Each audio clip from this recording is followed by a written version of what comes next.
We're lucky enough right now to have Jane Alcorn on the phone with us, representing the Tesla Science Museum as we've been discussing today.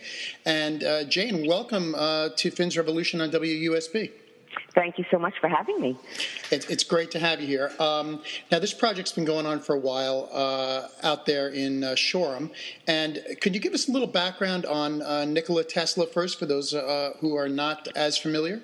Well, Nikola Tesla is, or was, a scientist, inventor, physicist, engineer. He was a multi-talented and extremely insightful person, and he lived from 1856 to 1943. He was the inventor and developer of the alternating current system of distribution of energy. And so when you turn on your lights in your house, you can thank Nikola Tesla. When you use your remote control, he held the original patent for remote control and robotics. You can thank Nikola Tesla. We don't hear his name very much because he was not a very good businessman or promoter of his products or his inventions, but he electrified Niagara Falls, and he developed, was one of the early developers of neon lighting. And I mean, I could go on and on. He's got so many patents. And he's known for the Tesla coil and the International Unit of magnetic flux is named for him, the Tesla. And there are not too many people who get something of that nature named for them. So he's really recognized in the scientific community, but not so much by us, because he wasn't really very good at selling the things he invented. His way of working was he would come up with an idea, he would work it out in his mind and experimentally, and then he would do what he had to do to create what he wanted to create, his invention. And once it was done, he'd move on to the next thing. He and Thomas Edison were rivals, and Edison was a person who was very much into the commercialization of what he created, whereas Nikola Tesla was not. And so Tesla's things were used, certainly, but not promoted by him, so his name isn't associated with things. So we don't know him today. We're certainly not taught about in school. But the alternating current thing, which most people, of course, are most familiar with in terms of what we use of his, allows us to send electrical energy over great distances without loss of power. If we were using direct current, we'd need a power station every mile or so. So we can be thankful for Tesla on that score as well, because I certainly wouldn't like to see so many power stations around my neighborhood. That's a little background of Tesla. Yeah, fascinating character, and really, in addition to being inventor, scientist, and et cetera, he's what I guess people have tagged, as we were discussing earlier on the show, tagged as a futurist, and a guy who had vision of the future and what it could be, rather than the short term, what we can develop and make money on. Absolutely. There's a famous quote of Tesla's, and I'm not going to get it exactly right, but essentially he said, let people be judged on their own merits, and the present is theirs. The future for which I worked is really mine. And so he was always thinking ahead. One of the things that he worked on and wanted to accomplish was at the Warden Cliffe site in Shoreham, where we have now purchased the land to save his laboratory. He wanted to be able to send electricity wirelessly through the air. He was thinking of wireless communications and wireless energy transfer back at the turn of the last century, in 1900. And I think that's pretty futuristic. Oh yeah, and yeah. So okay, so now one of his locations, in fact, his I think one of his few actual base locations where he stayed for a protracted time was the land he purchased out there in Shoreham, the Wardenclyffe, the Warden part of the Warden potato farm, right? Well, James Warden was a real estate developer, and he had hundreds of acres, and he sold 200 of those acres to Nikola Tesla, and Tesla intended to build what he called a radio city there, and he built this tower and a laboratory. The laboratory was designed by Stanford White, and Stanford White was one of the preeminent architects of the time, but he and Tesla were friends, and he built this very attractive brick building for Tesla's laboratory, and then one of White's associates designed the tower, which was going to be the communications and any energy transmitting tower. And so it was essentially open fields, prairie, nothing out there except this, a few farmers, a couple of houses by the beach, and this laboratory and 18-story tower. Wow. What year did this project begin? What year did he get the land? He bought it, I believe it was in the late 1901, and by 1903 the laboratory was up and running, and he had been working on it for, working in it for a while, and the tower was nearing completion. So in the very, very beginning of the 20th century. Okay, and obviously because of his, shall we say, lack of business acumen, he was quick to deplete funds because he was so enthusiastic about building, et cetera, right? Yes, and I think that in this case, he was getting his money from J.P. Morgan and a bit from John Jacob Astor and some of the other very wealthy men and investors of the day, but particularly Morgan at that point. And he had asked for, I think it was $150,000 for this project. Now, Tesla, I think he was actually not quite as forthcoming with Morgan as he might have been. He didn't explain to Morgan fully what he was planning. He wanted to do more at Wardenclyffe than he let on. Morgan thought he was building this communications tower so that when Morgan and others were traveling across the ocean on the liners of the day, they could get stock reports and business information transmitted to them. And Tesla was looking to not only do that, but be able to transmit the energy. So when he got $150,000 from Morgan, which I don't know the equivalent today, but certainly in the millions, he really wasn't asking for enough. And he scaled down the size of the tower he was building, which was really supposed to be what he called a magnifying transmitter. And so he kept trying to do more with it and needed more money for it. And when he went to Morgan, it was right at a time when Marconi sent the transatlantic message across the sea, and Morgan was looking at this request for more money as immaterial at that point, because now why do I need Tesla to build this transmitter when Marconi has done what I need to have done? And Tesla said, well, I intend to do more. I want to be able to create this way of getting electrical energy. People can just tap into it. It'll be accessible to all. And Morgan is alleged to have said, well, where will we put the meters? And Tesla said, well, we won't. We'll be getting it for free. And that was one of the reasons that the story goes. We don't know if it's really true or not, but the story is that Morgan pulled the plug metaphorically and said no more money. And meanwhile, Marconi's achievement was based on what Tesla claimed was 17 of his patents. So it wasn't Marconi who really is the father of radio either. It really was Tesla. And actually, Tesla had transmitted already over great distance. He transmitted from New York City up to the West Point area. So once he had done it, okay, I did it, on to the next invention, whereas Marconi made a big deal of it. And, was able to commercialize on it, despite the fact that he was using Tesla's patents. Right. Absolutely amazing. And the battle between, of course, the battle between him and Marconi, and the battle between, of course, even bigger, him and Tesla and Edison. Absolutely, the war of the currents. Yeah, the war of the currents. I always am fascinated by those stories of Edison going around with the dogs and just crazy stuff, where he's with the dogs being electrocuted. Yeah. Yes, people Edison was trying to discredit alternating current. He wanted to promote his direct current. And what he did was he would go from one town to another, and people would notice their pets were missing. And one of the things that was happening was that he'd be in the town square with these animals that had been picked up, and he would show how alternating current was so deadly, and he would electrocute the animals in the town square, which would be more, center of towns, communities. And of course, that was considered horrifying. People didn't want to see animals killed, and certainly didn't want themselves to be killed. So what Edison was trying to do was to discredit Tesla's current system.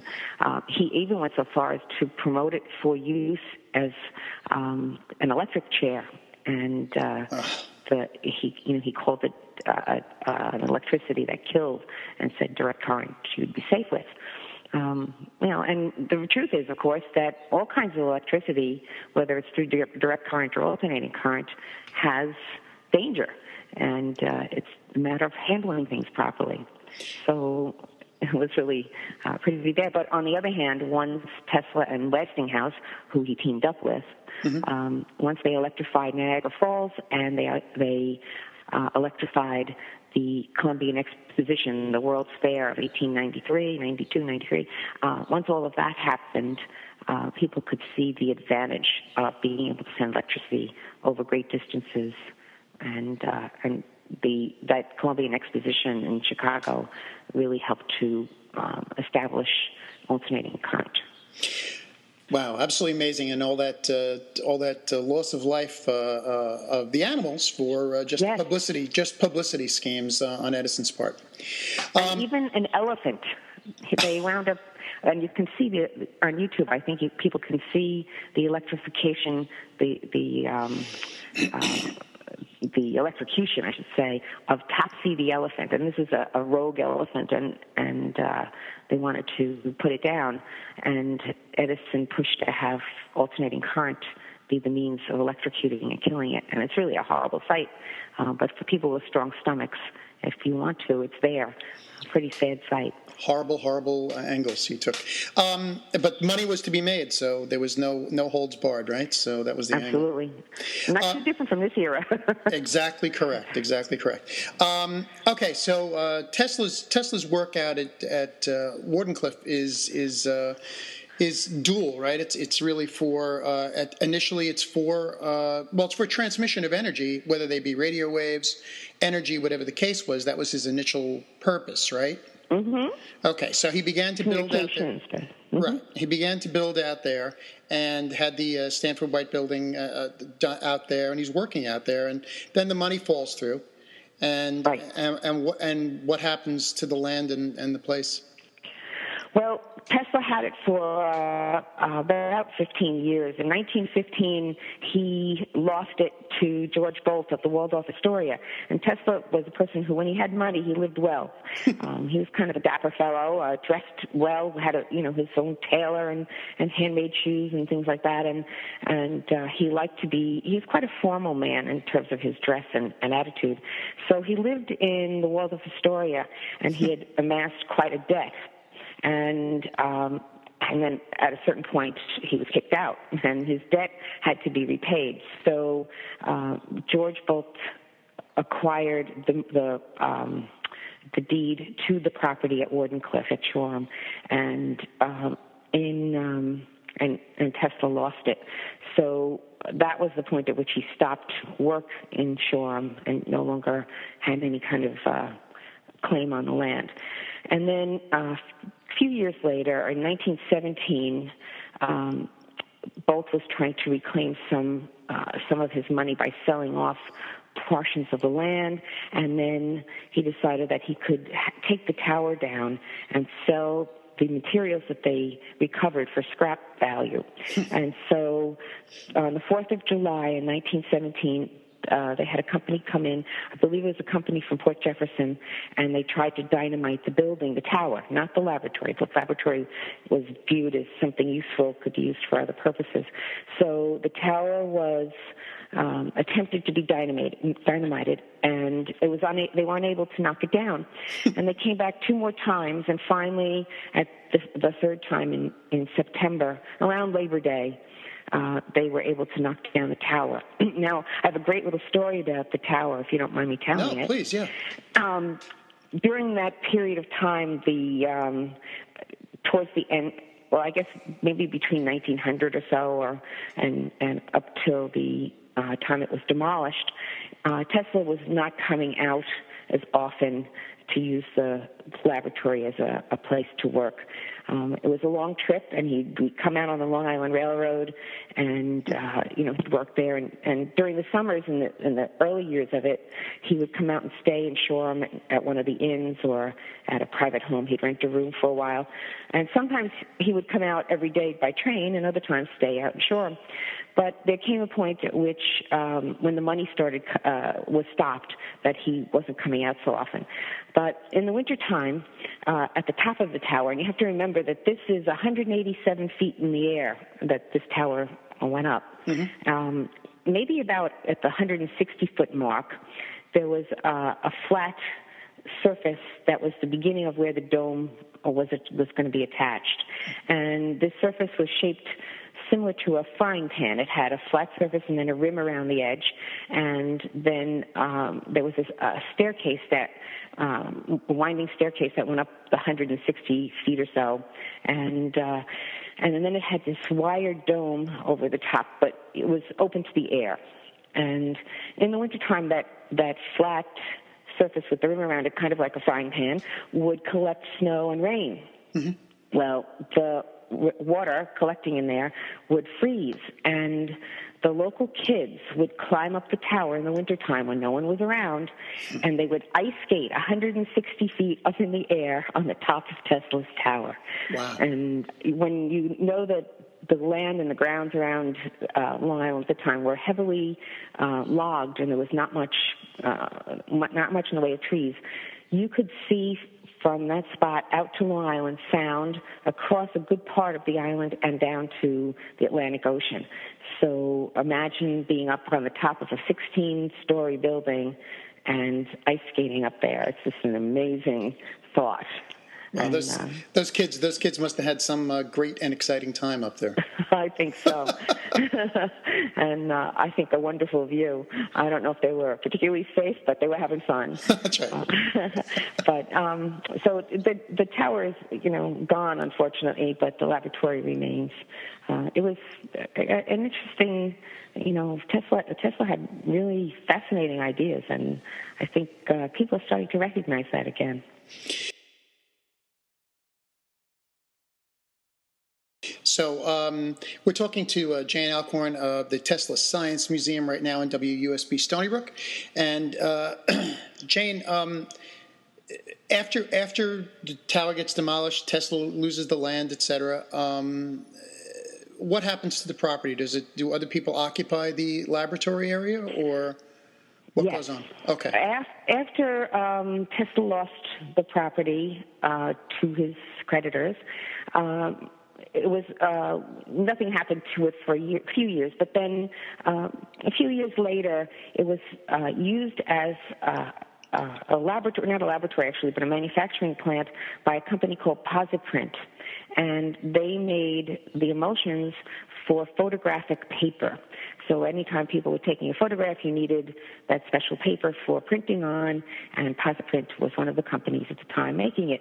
So this is maybe around 1920s, early 20s.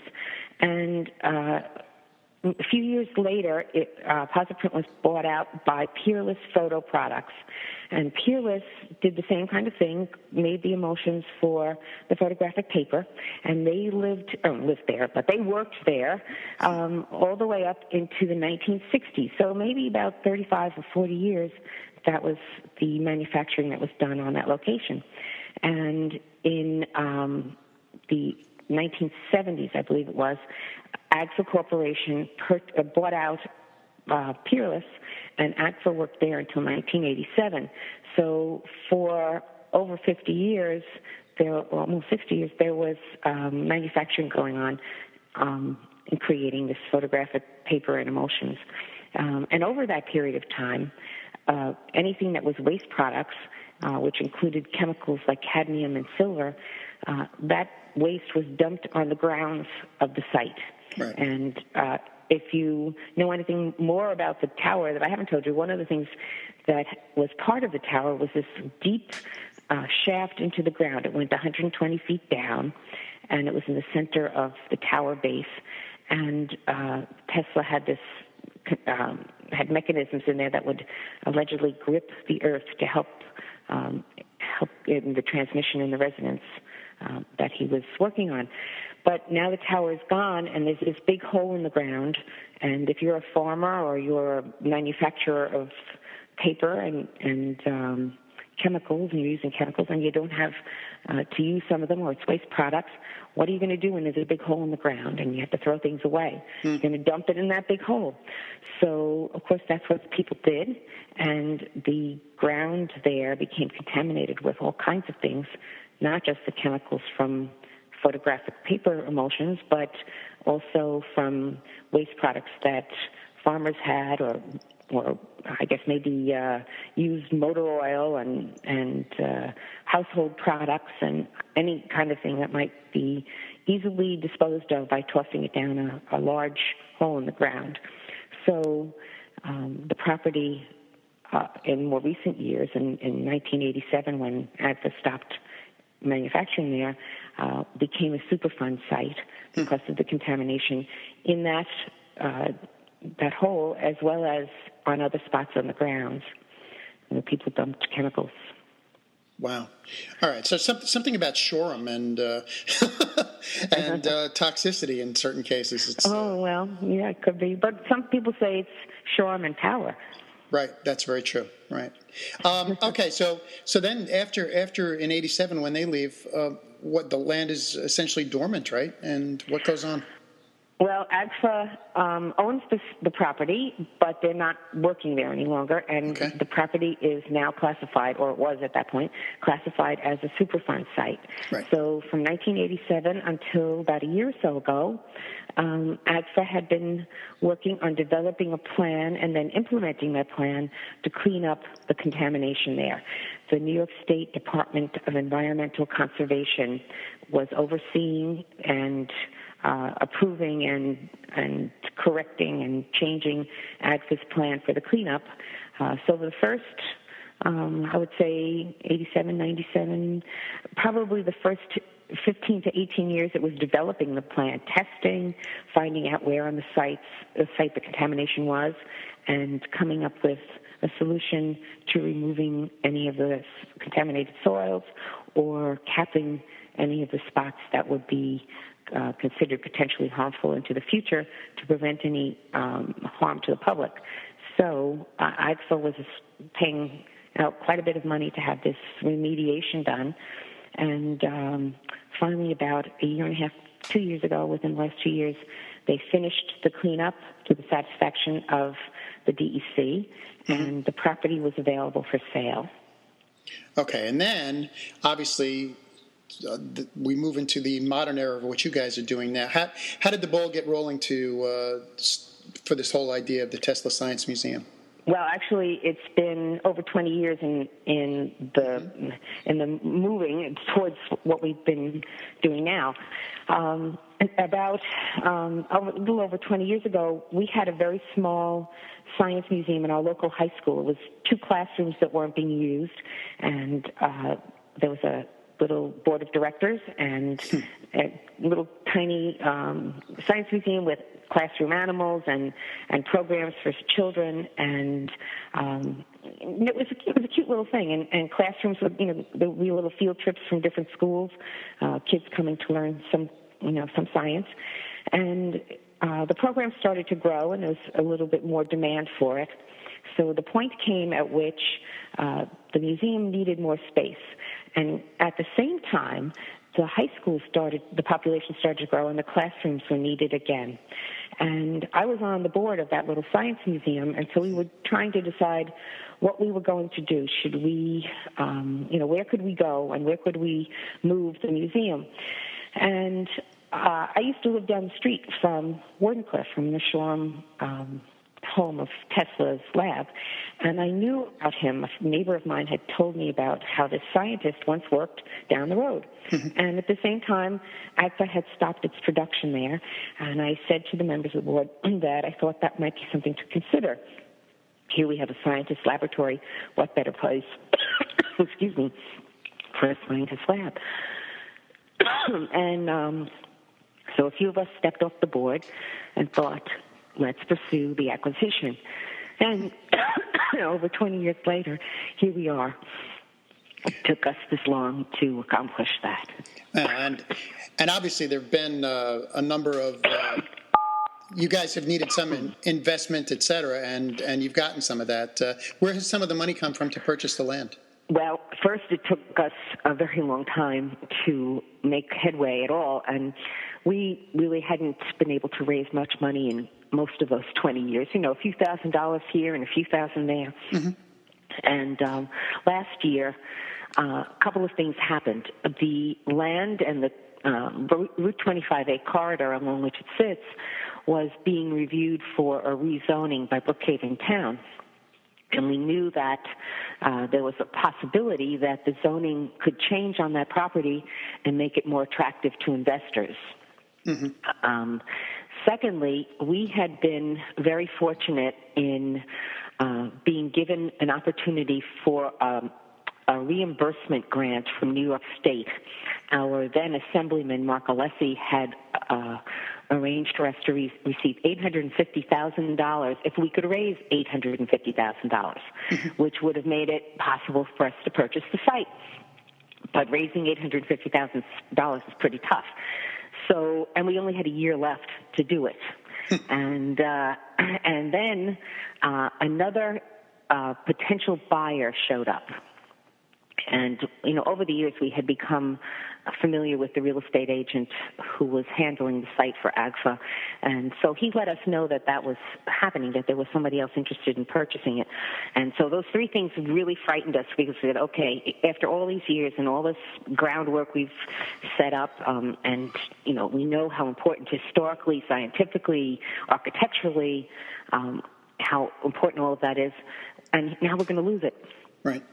So we have a Facebook page, and Tesla Science Center at Wardenclyffe, and we also have a website. But on our Facebook page, I put a little posting saying that we were in need of somebody who might be able to help us, someone who had some celebrity, who might be able to be a good spokesperson for us and promote us, or someone with deep pockets who could mm-hmm. contribute to our cause. And we had a really very nice response from people who knew about us, which there weren't that many, but, a few thousand that knew. We had some people writing back and, commenting, saying things like, get in touch with David Bowie. He played Tesla in The Prestige. And, that's great if David Bowie would only take my call, but that wasn't happening.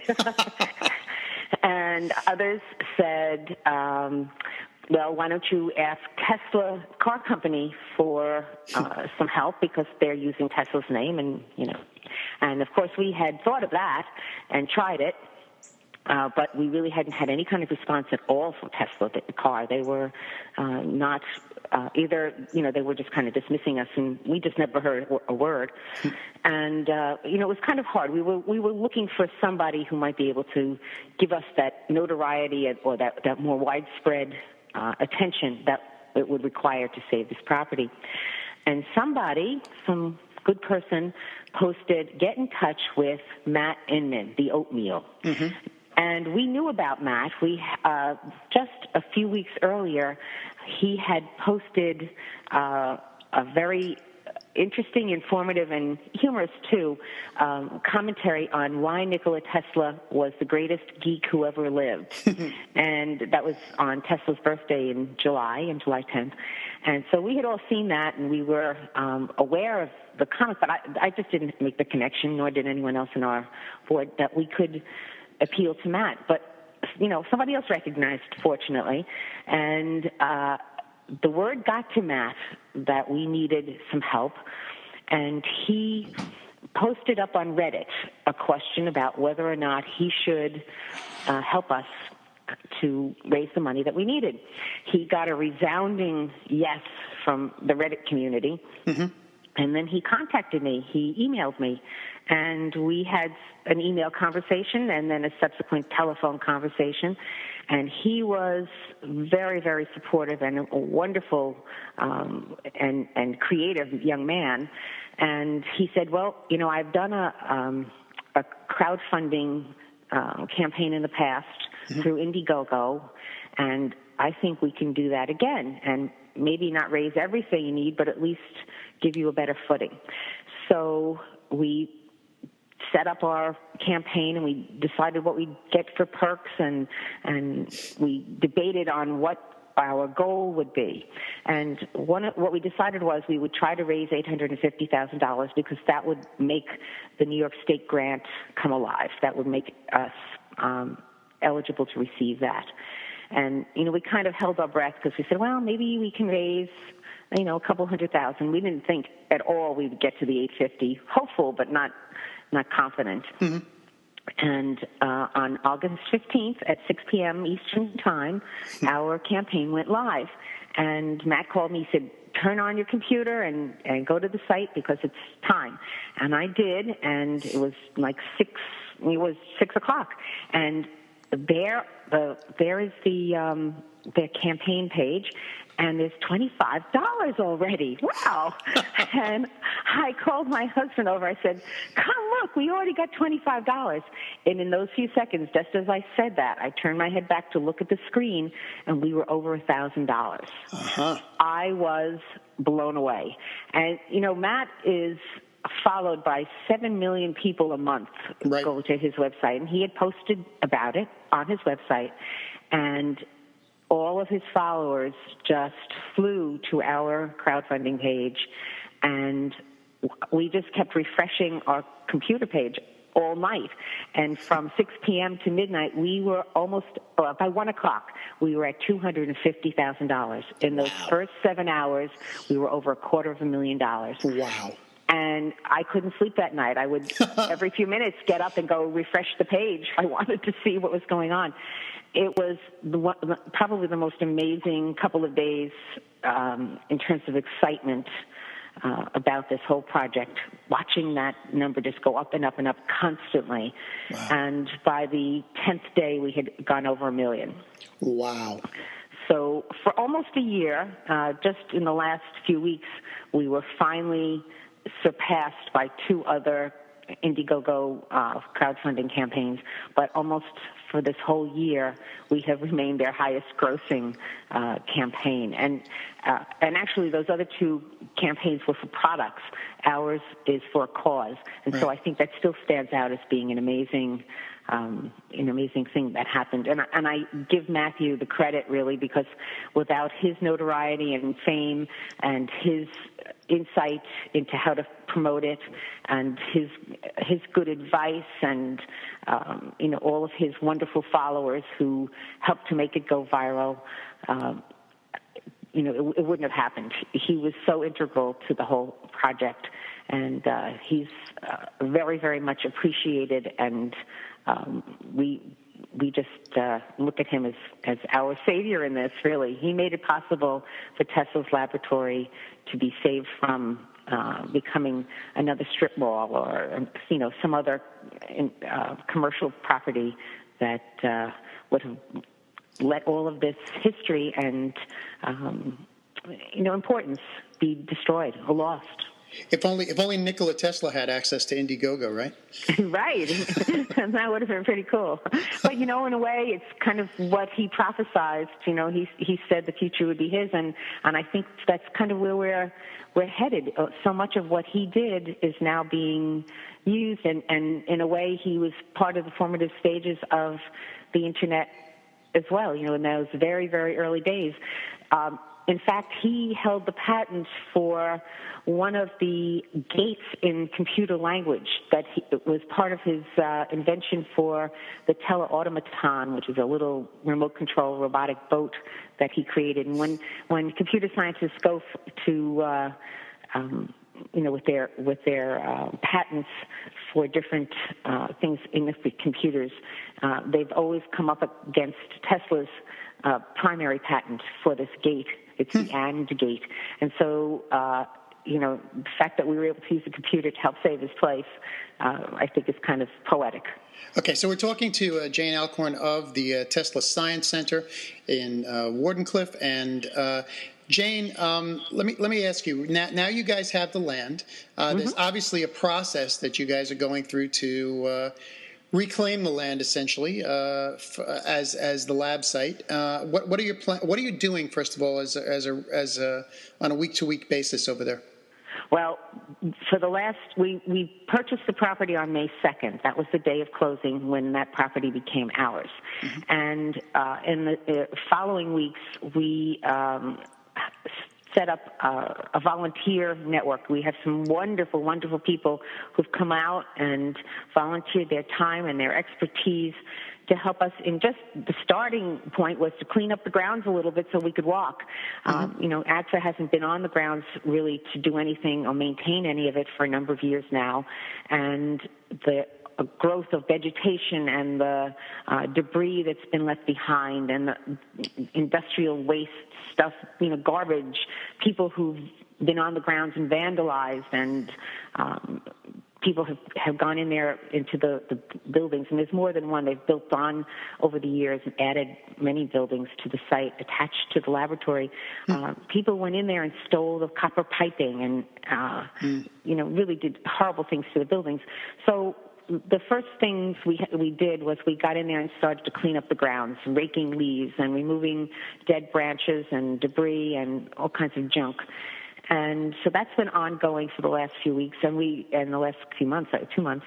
And we've also begun some reclamation of the infrastructure. We had a team of electricians who volunteered their time and expertise to returning on and repairing the parking lot lights and setting that kind of stuff up. And we've had others come and board up the buildings to protect the integrity and the safety of the site. We've had people coming to, as I say, clean up the grounds and do tree trimming and lawn mowing and all kinds of stuff.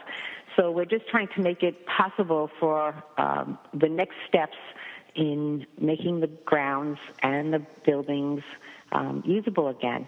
We have people coming in over the next few weeks who will be doing structural analyses of the buildings to see what might be reused and what should come down. We have contractors who come in to assess whether some of the other outbuildings might be used in other ways, like one of them we're looking at using as a welcome center and another as office space. We've had people volunteering and offering to donate Tesla coils and other equipment that they've made, which is great because, that's the kind of thing that we're going to need. We had a wonderful donation in January.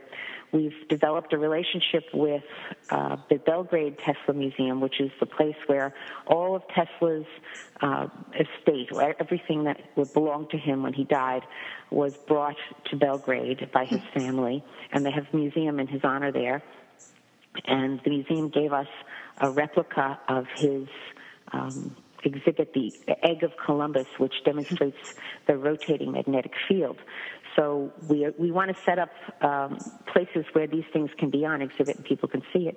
But one of the things that the volunteers have done, to get back to that part of our conversation, is that people have removed vegetation and overgrowth from around the tower base, which still exists. The concrete and granite Tesla Tower, all that remains is this octagonal concrete and granite space, and it was overgrown with all kinds of, vines and plants, and volunteers have uncovered it again, and so it's really quite lovely to see. It's quite exciting. Yeah, it's really exciting.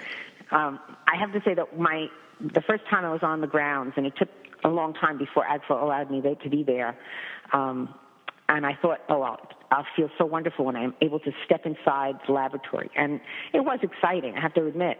However, standing on the tower base was the time when I got the shiver down my back. Oh, yeah. I didn't expect it at all, but that's the place. And so now we can see that wonderful tower base again. And so we're working on developing a plan for the site, for the grounds, and how it might be set up as a science center, a learning laboratory in a way. And we hope that people will be inspired to come when it's completed, and before it's completed to help us out. But right. When it's completed, we hope that it'll be a place where people will be inspired to become inventors themselves and to tinker and learn and look at Tesla and say, well, he did it and he did it alone, but now I can too. We know there are a lot of creative people out there too who can learn from Tesla. And to think in almost a more altruistic way about life, rather than everything being a business course, Right, and there's so much that can be done there. One of our goals is to have what's now called a maker space or hacker space, mm-hmm. and those are they're becoming popular, and we think that that's really the kind of the epitome of what Tesla would have been doing. He had this laboratory where he worked and created, and what better place than to have people come and help each other out and guide and inspire each other, and yet have a place to build and create their own inspirational inventions. So we want to have a good makerspace there, and hope that there'll be many of your listeners who someday in the future will get to come and play there. Fantastic. Okay, Jane. Just some information you have. You have your Facebook page, right? Which is? Yes. The Facebook page is Tesla Science Center at Wardenclyffe. Mm-hmm. And we have a website, teslasciencecenter.org. Okay. And I think today is actually the last Saturday in July that we're talking, but we have many volunteer opportunities, and if you check our Facebook or websites, you can find out when we have volunteer opportunities for people to come and help do some of the jobs that need to be done. And mostly they're Saturday mornings, but occasionally during the week, and we'll be setting that up more and more as time goes on. We welcome people with expertise in any kind of construction area, or people who have construction equipment, who might help to do some cleanup and some grounds work, to get in touch with us. We love volunteers. They're wonderful people. And we certainly appreciate everyone who donates too. I mean, people have been donating. And for Tesla's birthday this year, we had a little campaign. A number of companies put links to our page on their websites to wish Tesla a happy birthday. You could give a gift by clicking on the link on their homepages and come to our donation page. And we had several $1,000s worth of money raised through that wonderful effort by supportive companies. And anyone who has a blog or a web page of their own and wants to put a link up, we love it. Fantastic. And Jane, it must be so gratifying to you guys started off in those little classrooms in the high school there, and now you see things coming to fruition. It's very exciting. It definitely is. It's very exciting. And I have to say that that little museum moved into Riverhead, and it's for now the Long Island Science Center. They still are there 20 years later, and they're doing very nicely. And the original plan was that they would come back into the lab if we ever acquired it, but now they're established, and we're going to create something a little bit different than our original plan. And I think that there's need for all of that. Both of those sites will be important in their own ways, and so they continue, and we'll begin. Okay, so we've been talking to Jane Alcorn of the Tesla Science Center out in Shoreham. Some great stuff going on out there. If you guys want to get involved, you can go to teslasciencecenter.org or go to the Facebook page, Tesla Science Center at Wardenclyffe, and check it out because there's some great, exciting things happening, and you guys should get involved. And if you can't volunteer at a given time, donation is, of course, always appreciated, and it's just a great thing right here. Great history on Long Island, and Nikola Tesla is nothing more we can say. I mean, I have to go back and play with my Tesla coil now myself. So, Jane Alcorn, thank you so much for joining us on WUSB Stony Brook. Oh, thank you so much for having me, and I hope that we'll meet again and share some more conversation as time goes on. We shall be following it. Thank you, Jane. Thank you.